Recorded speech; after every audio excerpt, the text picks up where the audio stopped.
My name is Alessia, and let's take a look at my trip to Friuli, Venezia Giulia. As you can see, Friuli has a couple different regions that have very different climates and are very beautiful. As you can see indicated by the arrow, Friuli is located in the northeastern part of Italy. It is also surrounded by Slovenia and Austria. There are 4 provinces located within Friuli: Pordenone, Udine, Gorizia, and Trieste. My first stop was a day in Pordenone. We checked into the Albergo Residence Italia Vintage Hotel. It is a 10-minute walk from the railway station and only cost me $70 for the night. Despite its name, it has a modern feel and every room has a replica of a modern famous painting hanging above the bed. We decided to stroll through the city and found there was a science museum called Science Center Immaginario Scientifico Pordenone. My favorite part was the giant periodic table with actual items to show the elements. For dinner, we ate at Enoteca Ferronato 1929 and had a meal of delicious white wine and traditional Italian pizza. The meal was pretty pricey, but with the classy atmosphere, I didn't mind at all. Our next stop was Udine.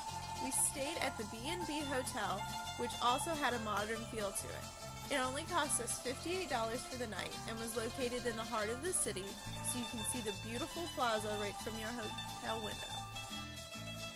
We decided to visit the Udine Castle, which is actually pretty small, but since it is located at the top of the hill, it had a beautiful view of the city below it. We also visited the Ethnographic Museum of Friuli, which is located in Udine, and contained facts about life in Friuli, past and present.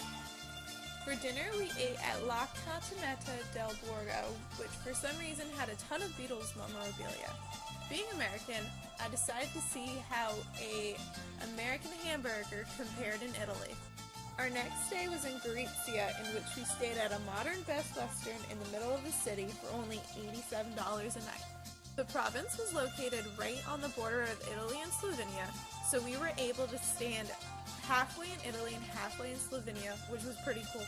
The Great War Museum was a go-to stop for us because Gorizia was mentioned in a Hemingway novel, and since he was in World War II, the museum seemed like a fitting thing for us. St. Ignacio Church was also a stop for us because of the beautiful murals that were painted on the ceiling.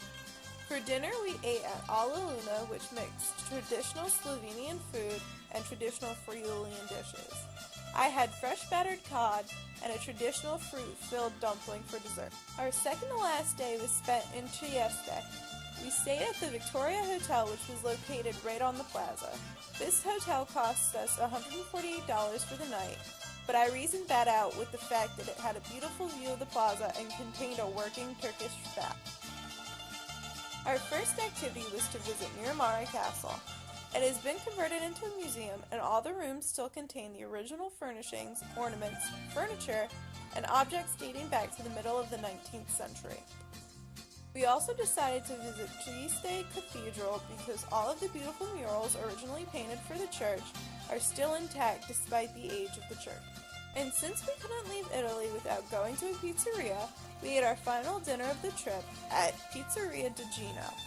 Don't let the exterior fool you. The interior is equipped with a dragon-shaped brick oven, which made my pizza the best pizza I've ever tasted.